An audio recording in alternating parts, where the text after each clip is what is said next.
қол алысу. Кездесу немесе қоштасу кезінде қол алысу сахабалардың дәстүрі болатын. Пайғамбарымыз саллаллаху алейхи уассалам бір-біріңмен қол алысыңдар, бұл өшпенділіктен арылтады дейді. Сондай-ақ Алла елшісі саллаллаху алейхи уассалам қол ұстасу амандасуды тоқтайды және де оң қолды қысу керек дейді. Тіпті пайғамбарымыз саллаллаху алейхи уассалам былай деп ескерткен: алғаш болып құшақтасып амандасқан Ибрахим алейхиссалам пайғамбар болды. Одан бұрын әр екі жақ сәлем белгісі ретінде иіліп амандасатын. Ал исламмен бірге қол алысып амандасу келді. Хадисте екі мұсылман кездесіп, қол алысып, Аллаға мадақ айтып, бір-бірі үшін истиғфар айтса, Алла екеуінің де күнәларын кешіреді делінген.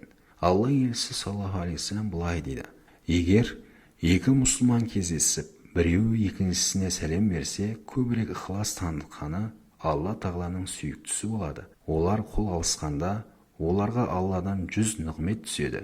Бірінші сәлем бергенге 90, екіншіге 10 нығмет беріледі.